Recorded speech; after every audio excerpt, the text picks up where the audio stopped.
Bismillahirrahmanirrahim. Alhamdulillahi Rabbil Alamin. Alhamdulillahi wa kafa. Alladhi an'ama alayna wa hada. Asyhadu an la ilaha illallah wahdahu la syarika lah. Wa asyhadu anna Muhammadan abduhu wa rasuluhu la nabiyya wa la rasula ba'dah. Allahumma salli wa sallim wa barik ala Sayyidina Muhammadin al-Mustafa wa ala alihi wa sahbihi ahli tuqa wal wafa. Wa ba'da hadiral qurma wal fudala, hadirin wal hadirat jamaah salat isya dan tarawih Masjid Al-Wahyu yang dimuliakan oleh Allah, segenap takmir yang juga kami muliakan, yang kami hormati. Kita bersyukur kepada Allah Subhanahu wa taala atas nikmat taufik hidayahnya sehingga kita bersama masih diberi titipan umur oleh Allah dengan menghidupkan malam-malam Ramadan. Mudah-mudahan malam-malam yang kita hidupkan bagian dari kita menghidupkan malam-malam Ramadan yang dijanjikan oleh Allah. Man qama Ramadhana imanan wa ihtisaban ghufira lahu ma taqaddama min dzambihi. Allah menjamin dosa-dosa kita yang telah lalu diampuni oleh Allah Subhanahu wa taala. Hadirin rahimakumullah, renungan singkat di ceramah tarawih pada malam hari ini bertemakan LPG akhirat. Setiap orang yang diamanati sebuah jabatan, baik di organisasi maupun di pemerintahan, pasti di akhir masa tugasnya dia harus membuat LPJ, laporan pertanggungjawaban. Ternyata manusia juga sama, akan ada LPJ di hadapan Allah nanti di yaumul hisab. Tapi sayang banyak manusia yang mengira bahwa hidup di dunia ini sekedar menghabiskan umur. Maka banyak di antara mereka yang bersenang-senang, sekedar makan dan minum berfoya-foya. Dia terlahir berproses dari balita, remaja, dewasa, tua, kemudian meninggalkan dunia yang fana ini seakan-akan hanya sebuah perjalanan biasa. Padahal Allah menyatakan, "Afahasibtum annama khalaqnakum abatsa wa annakum ilaihina la turja'un." Di dalam Al-Quran surah Al-Mu'minun ayat 115, apakah manusia mengira bahwa kalian diciptakan hanya main-main dan kalian tidak akan dikembalikan kepada kami? Hadirin rahimakumullah, berkaitan dengan ayat tersebut, Rasulullah pernah menyampaikan, "La tazuqu qadama 'abdin yaumal qiyamah hatta yus'alu an 'umrihi fima afna." Tidak akan terhenti, tidak akan bisa melanjutkan langkah seseorang di yaumul hisab pada hari kiamat sampai dia ditanya tentang umurnya, untuk apa dihabiskan. Hadirin, usia kita, umur kita tersusun atas rangkaian detik, menit, jam, hari, kemudian minggu, bulan, tahun. Sepertinya sederhana, tetapi yakinlah usia kita pasti akan ditanya oleh Allah untuk apa dihabiskan. Hadirin rahimakumullah, banyak orang terjebak tentang usia. Kita kadang kepedulian tentang usia kita, seakan-akan usia kita itu panjang. Yang remaja merasa masih muda, masih banyak kesempatan untuk bersenang-senang.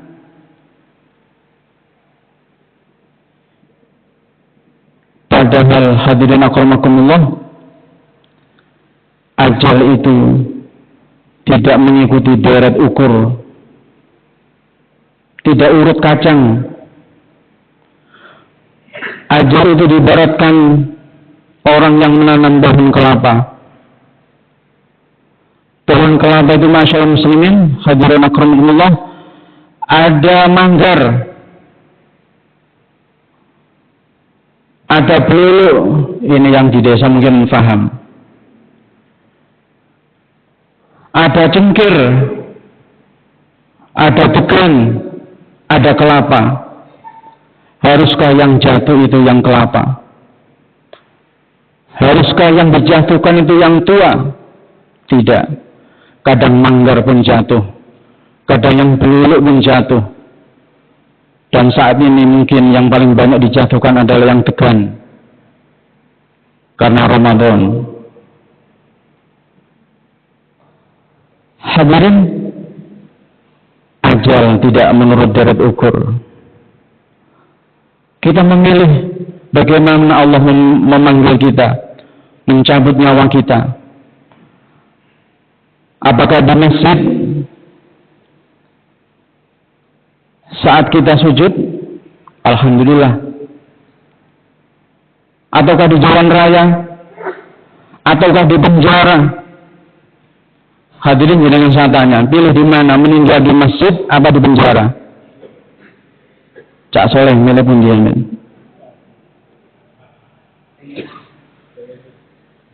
Banyak orang memilih masjid. Iya, nek waktu sujud, nek konangin nyolong sandal di kebun yang masjid, mati yang masjid. Sementara mati di penjara tidak mesti hina. Hadirin, jenengan pernah ingat tentu Freddy Budiman, bandar narkoba yang besar. Dia tertangkap karena bawa sabu-sabu kiloan, kemudian divonis hukuman mati. Secara lahir, masyaallah muslimin, secara lahir saya yakin dia husnul khotimah. Mengapa? Dia tahu ajalnya kapan. Maka dia taubatan nasuha, di penjara dihabiskan untuk bertadarus Al-Quran, menghatamkan Al-Quran, bahkan menghafal Al-Quran. Hartanya habis disedekahkan. Semua sholat sunnah pernah dilakukan di penjara. Bahkan ketika juru tembak mengeksekusi, dia tidak mau ditutup matanya, biar saya bisa menatap dosa-dosa saya. Sebelum juru tembak menembakkan senjatanya, dia mengucap la ilaha illallah. Apakah hina mati di penjara? Tidak mesti. Tetapi apakah kita akan memilih jalan seperti Freddy Budiman? Tentu tidak. Itulah jalan yang ditakdirkan oleh Allah seperti itu. Tapi dia mempunyai kesempatan bertaubat karena ajalnya dia sudah tahu. Sementara kita, sudah tahukah kapan kita akan dipanggil oleh Allah? Tidak ada yang tahu. Sekali lagi tentang umur kita, fima afnah, akan ditanya oleh Allah untuk apa?